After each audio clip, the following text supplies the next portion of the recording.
Assalamualaikum warahmatullahi wabarakatuh. Pada kesempatan kali ini, kelompok 4 akan menyajikan pembelajaran berbasis teks dengan topik teks persuasi. Nah, adapun kelompok 4 diantaranya saya sendiri, Rika Rahmadi Ismail, selanjutnya ada Sri Rezeki, Herisa, dan Jaya Mitra. Langsung saja kita ke videonya. Pada pertemuan kali ini, Ibu akan membahas tentang KD 3.114, yaitu menelaah struktur dan kebahasaan teks persuasi yang berupa saran, ajakan, dan pertimbangan tentang berbagai permasalahan aktual, lingkungan hidup, kondisi sosial, dan keragaman budaya dari berbagai sumber yang didengar dan dibaca. Adapun tujuan dari pembelajaran teks persuasi yaitu mengajak, menyuruh, atau membujuk peserta didik melakukan sesuatu dengan apa yang disampaikan oleh penulis. Baik, langsung saja kita ke contohnya. Contoh teks persuasi bertema kesehatan. 1. Penilaian isu. Tahukah kamu bahwa tubuh membutuhkan berbagai vitamin dan mineral? Ya, vitamin dan mineral sangat dibutuhkan oleh tubuh agar tersehat. Yang kedua, argumentasi. Banyak sekali makanan yang mengandung gizi, mulai dari buah, daging, susu, kacang-kacangan, dan sayuran. Hal ini membuktikan bahwa menerapkan pola hidup sehat bukan hal yang sulit, karena semua makanan yang bergizi dapat dijumpai dengan mudah di sekitar kita. Yang ketiga itu ajakan. Ketika kebutuhan vitamin dan mineral dalam bentuk tercukupi, maka tubuh akan menjadi sehat dan tidak mudah terkena penyakit. Namun, sebaliknya apabila enggan mengonsumsi makanan dengan kandungan vitamin dan mineral, maka tubuh akan lebih mudah terserang penyakit.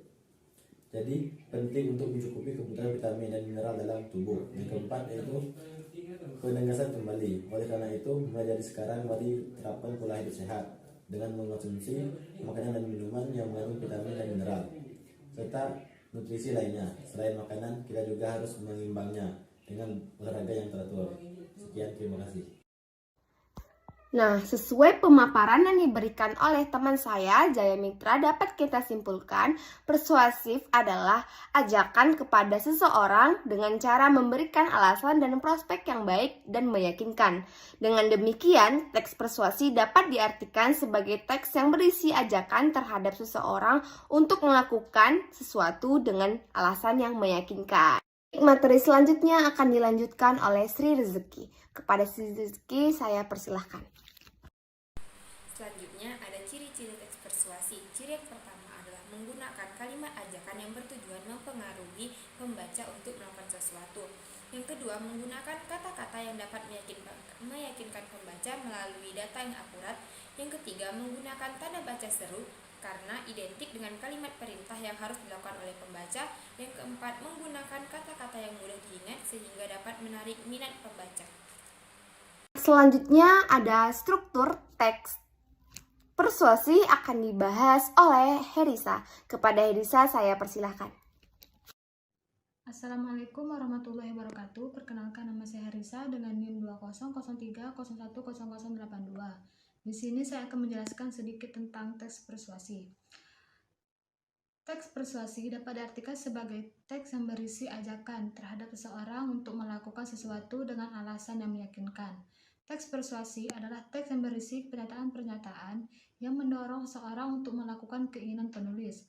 Perlu diketahui bahwa teks persuasi memiliki fungsi seperti sebagai perintah dan bujukan untuk meyakinkan pembaca dengan adanya data akurat yang terdapat di dalamnya. Tidak hanya itu, teks persuasi juga dapat digunakan untuk mempromosikan suatu produk atau jasa kepada pembeli.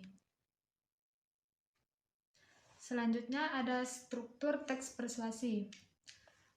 Melansir buku sekolah elektronik Kemendikbud Bahasa Indonesia kelas 8, teks persuasi disusun dengan menuliskan argumentasi berupa pendapat dari penulis. Selanjutnya, penulis dapat menyampaikan fakta dan ditutup dengan ajakan untuk melakukan sesuatu. Baik, selanjutnya ada struktur teks persuasi dibagi menjadi 4 macam. Selanjutnya ada struktur teks persuasi dibagi menjadi 4 macam. Yang pertama itu ada pengenalan isu, menyampaikan tentang isu atau topik yang dibahas di dalam teks. Yang kedua, ada argumentasi pendapat penulis atau pembicara terkait isu yang dibahas. Pada bagian ini disampaikan juga sejumlah fakta dan data yang memperkuat argumen penulis. Yang ketiga yaitu ajakan berisi dorongan kepada pembaca atau pendengarnya untuk melakukan sesuatu, bisa dalam bentuk bersurat atau tersirat. Kemudian yang terakhir, penegasan kembali menegaskan atas pernyataan-pernyataan sebelumnya, umumnya ditandai dengan penggunaan kata demikianlah dengan demikian. Oleh karena itu, Assalamualaikum warahmatullahi wabarakatuh. Pada pertemuan kali ini, Ibu akan memberikan refleksi kepada teman-teman Ibu tentang teks persuasi. Langsung saja kita ke video ini. Silakan.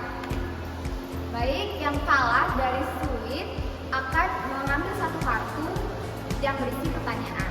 Langsung saja kita memainkannya. Ya. Baik. Sebutkan struktur dari teks persuasi. Teks persuasi itu ada 4. Yang pertama itu ada pengenalan isu, argumentasi, ajakan, dan penegasan kembali. Baik. Adapun kesimpulan yang bisa kita ambil yaitu teks persuasi adalah ajakan kepada seseorang dengan memberikan alasan dan prospek baik yang meyakinkan dan memiliki struktur teks yaitu ada pengenalan isu, argumentasi pendapat, ajakan berisi tentang dorongan, dan yang terakhir yaitu ada penegasan kembali, menegaskan kembali atas pernyataan-pernyataan sebelumnya. Inilah pemaparan teks persuasi yang kami berikan dari kelompok 4. Kurang lebihnya mohon maaf. Wassalamualaikum warahmatullahi wabarakatuh.